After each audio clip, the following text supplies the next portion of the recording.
के तपाईले पनि टीम11 नेपालको पासवर्ड बिर्सिनुभयो? आजको यस भिडियोमा म कुशल सेमसँग हजुरलाई टीम11 नेपालको पासवर्ड कसरी रिसेट गर्न सकिन्छ सम्बन्धी यस भिडियोबाट तपाईहरुलाई जानकारी गराउन गइरहेको छु। साथसाथै यदि तपाईलाई टीम11 सम्बन्धी जस्तै कि एप्लिकेसन कसरी डाउनलोड गर्ने, केवाइसी भेरिफाई कसरी गर्ने, अकाउन्ट कसरी बनाउने, पैसा कसरी हाल्ने, पैसा कसरी झिक्ने यस्तो सम्पूर्ण भिडियो चाहिन्छ भने म हजुरलाई कमेन्ट बक्समा प्लेलिस्ट भनेर एउटा लिंक दिइराखेको हुन्छु। त्यो लिंकमा क्लिक गरेर तपाईहरुले टीम11 नेपाल सम्बन्धी सम्पूर्ण भिडियो हेर्न सक्नुहुन्छ। पासवर्ड रिसेट गर्नको लागि तपाईले आफ्नो फोनमा रहेको टीम11 एप्लिकेसनलाई खोल्नुस्। म पनि खोलिदिन्छु। खोलिसकेपछि यहाँनेर हामीलाई इमेल आइडी अनि पासवर्ड राखेर लगइन गर्न भनिरहेको छ। हामीलाई त पासवर्डै थाहा छैन। अब के गर्ने भन्दाखेरि तपाई त्यहाँ हेर्न सक्नुहुन्छ फरगट पासवर्ड लेखेको त्यहाँ एउटा अप्सन दिइरहेको छ। तपाई एकचोटी क्लिक गर्नुस्। यहाँ क्लिक गरिसकेपछि अब हामीलाई यहाँनेर हाम्रो इमेल आइडी मागिरहेको छ। अब कुन इमेल आइडी लेख्ने भन्दाखेरि जुन इमेल आइडी हालेर हामीले टीम11 नेपालको अकाउन्ट बनाएको थियौ हो त्यही अब इमेल आइडी हामीले यहाँनेर लेख्नु पर्ने हुन्छ। तपाई आफ्नो इमेल आइडी लेखिदिनुस्। म मेरो आफ्नो यहाँ इमेल आइडी लेखिदिन्छु। इमेल आइडी लेखिसकेपछि तलतिर हेर्न सक्नुहुन्छ त्यहाँनेर सेन्ड अप्सन दिइरहेको छ। त्यहाँ एकचोटी क्लिक गर्नुस्। अब यहाँ क्लिक गरिसकेपछि हामीलाई यहाँनेर न्यू पासवर्ड, कन्फर्म पासवर्ड अनि ओटीपी भनेर यहाँनेर तीनटा अप्सन दिइरहेको छ।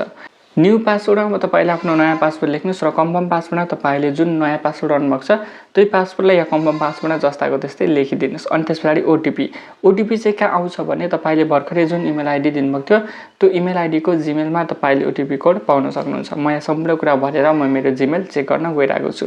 तपाई पनि पासवर्ड लेख्नुस्, कन्फर्म पासवर्ड लेख्नुस् र ओटीपी को लागि तपाईले आफ्नो जीमेल खोल्नुस्। म मेरो जीमेल एप्लिकेसनलाई खोल्छु र हेर्न सक्नुहुन्छ यहाँनेर मलाई नो रिप्लाई टीम11 ओटीसी वन टाइम कोड भनेर यहाँनेर एउटा मेल आइरहेको छ र म मेल खोल्छु र हेर्न सक्नुहुन्छ यहाँनेर मलाई कोड पनि दिइरहेको छ। अब यो कोडलाई ओटीपी लेखेको ठाउँमा जस्ताको त्यस्तै सार्नुस्। म पनि यहाँ जस्ताको त्यस्तै यो कोडलाई यता ओटीपी लेखेको ठाउँमा सारिदिन्छु। अब यो सम्पूर्ण कुरा तपाईले लेखिसकेपछि हेर्न सक्नुहुन्छ त्यहाँनेर रिसेट अप्सन दिइरहेको छ। तलतिर रिसेट हेर्न सक्नुहुन्छ। त्यसैले क्लिक गरिदिनुस्। यहाँ क्लिक गरिसकेपछि हेर्न सक्नुहुन्छ सजिलैसँग हाम्रो पासवर्ड रिसेट सक्सेसफुली भनिरहेको छ। यानी कि हामीले हाम्रो टीम11 नेपाल एप्लिकेसनको पासवर्डलाई सजिलैसँग रिसेट गरिसकेको छौं। अब ओकेमा क्लिक गरौँ। ओकेमा क्लिक गरिसकेपछि हेर्न सक्नुहुन्छ यहाँनेर इमेल आइडी अनि पासवर्ड राखेर लगइन गर्ने अप्सन फेरि पनि देखाइरहेको छ। अब तपाईले आफ्नो इमेल आइडी हाल्नुस् जुन भर्खरै तपाईले रिसेट गर्दा दिनुभएको थियो र पासवर्ड तपाईले भर्खरै जुन पासवर्ड बनाउनु भएको थियो त्यो पासवर्डलाई यहाँनेर लेखिदिनुस् र लगइनमा क्लिक गरिदिनुस्। म पनि सम्पूर्ण कुरा भरेर लगइनमा क्लिक गरिदिन्छु।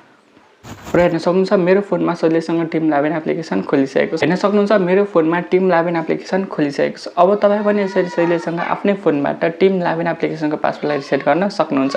अनि टीम11 सम्बन्धी थप भिडियो चाहिएमा मैले हजुरलाई प्लेलिस्टको लिंक दिइरहेको छु। कमेन्ट बक्समा त्यहाँदेखि हेर्न सक्नुहुन्छ।